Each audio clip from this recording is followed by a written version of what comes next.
कल हमने पढ़ा था 5 चैप्टर चिट्ठियों की अनूठी दुनिया। चिट्ठियों की अनूठी दुनिया में से हमने अपना चैप्टर कंप्लीट कर लिया था, लेकिन क्वेश्चन आंसर रह गए थे। आज क्वेश्चन आंसरों के बारे में बात करेंगे। चिट्ठियों की अनूठी दुनिया के बारे में बताया था लेखक ने कि चिट्ठियों का हमारे जीवन में क्या महत्व है तथा जो निकल चुका जीवन में उसमें चिट्ठियों का कितना महत्व था। देखो क्वेश्चन आंसर देखते हैं। पहला है, पत्र जैसा संतोष फोन या एसएमएस का संदेश क्यों नहीं दे सकते। पत्र जैसा संतोष फोन या एसएमएस क्यों नहीं दे सकते। क्यों नहीं दे सकते? क्योंकि पत्रों में आत्मीयता की भावना छिपी रहती है।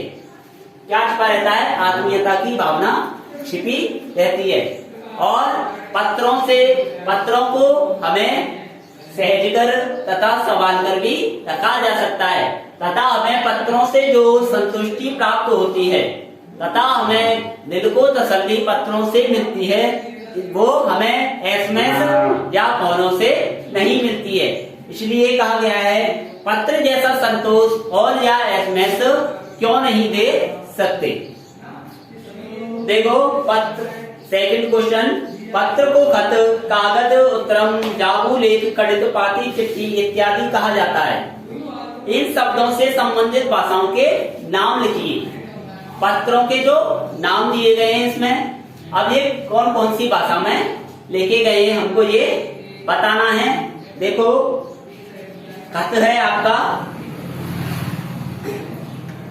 पत्र को उर्दू में इस पत्र कहा जाता है।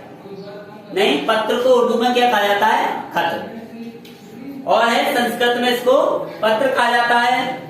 कन्नड़ में कागज, तेलुगु में जाबू और लेख।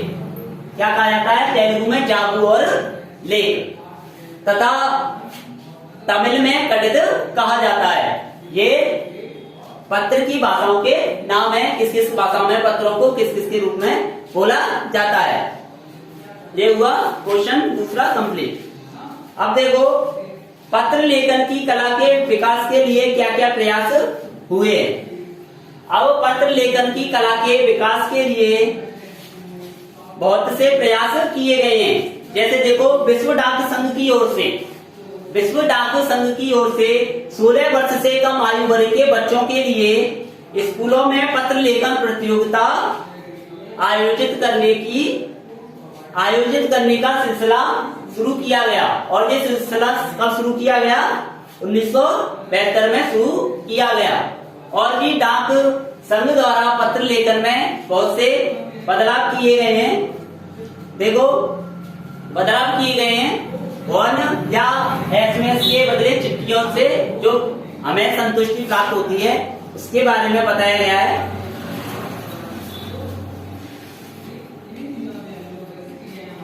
अब देखो और क्वेश्चन, पत्र धरोहर हो सकते हैं लेकिन एसएमएस क्यों नहीं।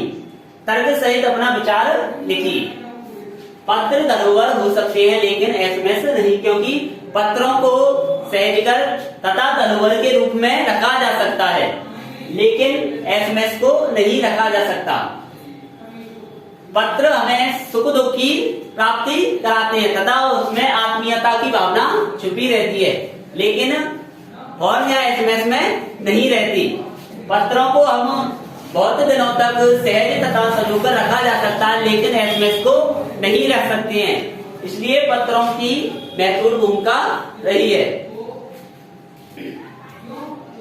क्या चिट्ठियों की जगह कभी फैक्स, ईमेल, टेलीफोन तथा मोबाइल ले सकते हैं।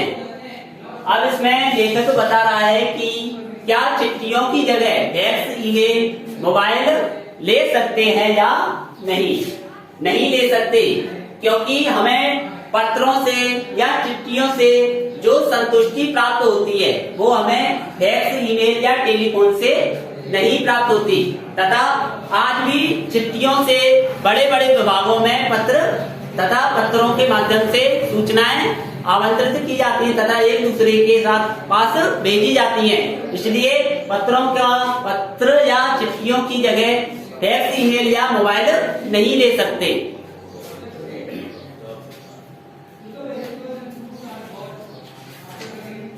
हो गए ये 5 क्वेश्चन है आपके, ये कंप्लीट हो गए।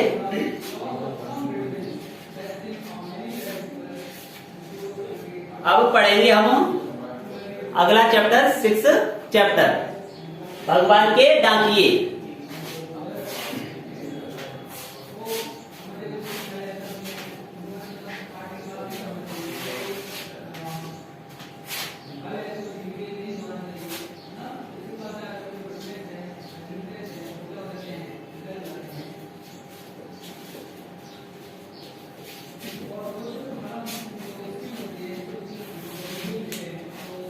हाँ तो बच्चों हमने 5 चैप्टर कंप्लीट करके अब बढ़ रहे हैं 6 चैप्टर की तरफ। 6 चैप्टर का नाम है भगवान के डाकिए और ये एक कविता है, रामधारी सिंह दिनकर द्वारा रचित कविता है।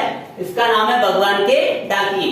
भगवान के डाकिए किन किन को कहा गया है? पशु पक्षी तथा पेड़ पौधों को भगवान के डाकिए कहा गया है। इसके बारे में हम चैप्टर में पढ़ेंगे। देखो, पक्षी और बादल ये भगवान के डाकिए हैं। अब कवि कह रहा है कि भगवान के डाकिए कौन है? पक्षी और बादल भगवान के डाकिए हैं, जो एक महादेश से दूसरे महादेश को जाते हैं। पक्षी और बादल एक स्थान से तथा एक महादेश से, एक बड़े देश से दूसरे बड़े देश में जाते हैं ना, पता है सभी को। पक्षी एक स्थान से उड़कर दूसरे स्थान पर जाता है। ऐसे ही कौन जाता है? बादल या बादल जाते हैं।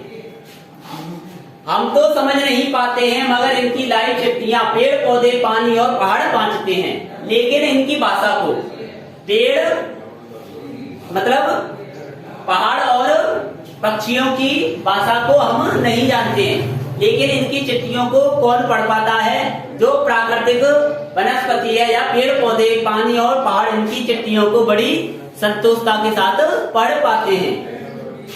हम तो केवल यह आखते हैं कि एक देश की धरती दूसरे देश को सुगंध भेजती है, और हम तो केवल यह समझते हैं कि बादल और पक्षियों के माध्यम से एक देश की धरती दूसरे देश को अपनी क्या भेजती है? सुगंध तथा खुशबू भेजती है। क्या भेजती है? सुगंध या खुशबू भेजती है। किसके माध्यम से? बादल और पक्षियों के माध्यम से। पक्षियों की परों पर तिरता है और एक देश का भाप दूसरे देश में पानी बनकर गिरता है। और कह रहा है कि जो सुगंध आती है, एक देश की सुगंध दूसरे देश में कैसे आती है? पक्षियों की पंखों के माध्यम से। और जो पानी होता है एक देश से दूसरे देश में कैसे आता है? बादलों के माध्यम से। देखो एक और बार देखिए, पक्षी और बादल ये भगवान के डाकिए हैं। कवि ने भगवान के डाकिए किन किन को कहा है? पक्षी और बादलों को भगवान की डाकिए कहा है, जो एक महादेश से दूसरे महादेश को जाते हैं। और ये पक्षी और बादल हैं एक महादेश से, मतलब बड़े देश से दूसरे बड़े देश को जाते हैं। हम तो समझ नहीं पाते हैं मगर इनकी लाई चिट्ठियां पेड़ पौधे पानी और पहाड़ बांटते हैं, लेकिन हम इनकी भाषा को नहीं जानते हैं। इनकी भाषा को कौन जानते हैं? पेड़ पौधे पशु पक्षी या पहाड़ इनकी भाषा को जानते हैं। इनके द्वारा लाई गई चिट्ठियों को ये सभी पढ़ लेते हैं। अब तो केवल यह आखते हैं कि एक देश की धरती दूसरे देश को सुगंध भेजती है, और हम तो केवल यही जानते हैं कि एक देश की धरती है जो दूसरे देश के लिए क्या भेजती है? कोई संदेश भेजती है। क्या भेजती है? कोई संदेश भेजती है, लेकिन हम उस संदेश को नहीं पढ़ पाते हैं। उन संदेश को कौन पढ़ पाता है? पेड़ पौधे पशु पक्षी या पहाड़ी पढ़ पाते हैं। पक्षियों की परों पर तिरता है, और वह जो सुगंध भेजते हैं वे किसके माध्यम से जाती है? वह जाती है पक्षियों के माध्यम से। और एक देश का भाप दूसरे देश में पानी बनकर गिरता है, और जो जल होता है भाप के रूप में एक देश से उठकर दूसरे देश में जाकर बरसता है। किसके रूप में बरसता है? पानी के रूप में बरस जाता है। ये चैप्टर खत्म होता है। क्वेश्चन आंसर देखते हैं।